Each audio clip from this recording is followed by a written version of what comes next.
ভ্রমণ করে আসিয়াছি নগরার প্রসাদ মাঠে গোবিন্দ ওরে রাজন, আমি নানা তীর্থ ভ্রমণ করে তোমার কাছে এসেছি।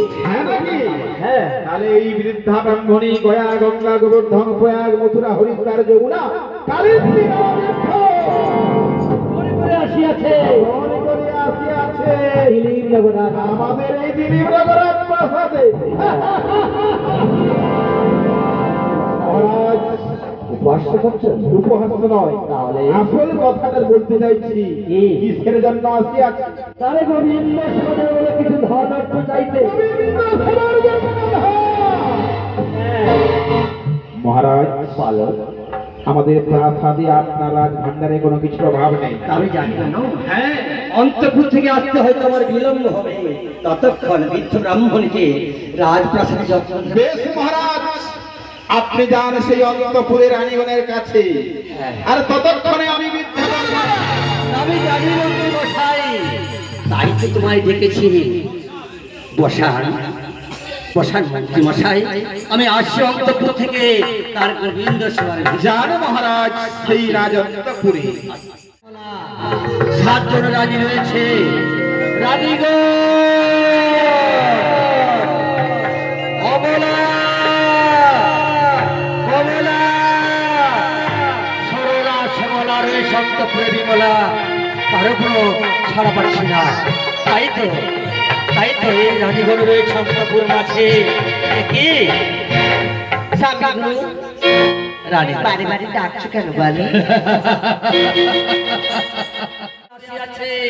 প্রভাত কালে, তাই না কি? তাহলে বৃদ্ধ বুড়িমা কি বলছে তোমার? কি বলছে জানো? কি বলছে গো? তারে গোবিন্দ সেবা দেবে বলে কিছু ধন অর্থ ভিক্ষা করতে আসিয়াছে। তাই তো আসিয়াছি অন্তঃপুর মাঝে তোমাদের পাশে। রয়েছে তোমরা 7 জন। বেশ বেশ, তাহলে শোনো রাজা, আমাদের তো রাজ ভান্ডারে মানি মুক্তা জহর সোনা দানা সবই রয়েছে। হ্যাঁ, পরিপূর্ণ রয়েছে। গুটে মানিক দেই কি বৃদ্ধ বুদ্ধিমাকে সন্তুষ্ট করে দিয়া। তাই তো আমি আসিয়াছি অন্তঃপুর মাঝে। দাও দাও দাও রানীগণ, কত সুন্দর। কেমন করে দেবে জানো? কেমন করে দেবো আমি?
আমার ভাষাতে যাও।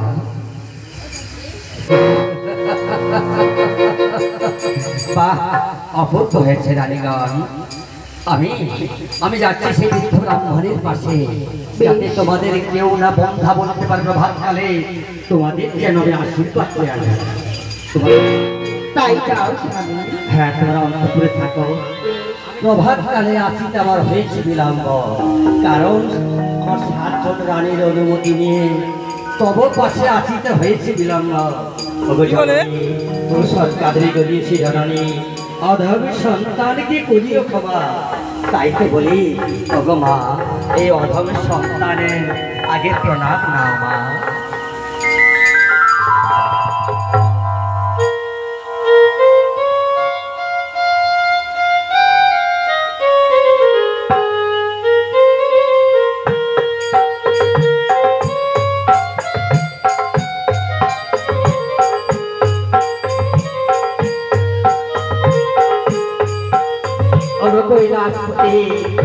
ভোলা মহেশ্বর, এ তোমার কেমন খেলা জানি না প্রভু, এ তোমার কোন লীলা আমি বুঝি না।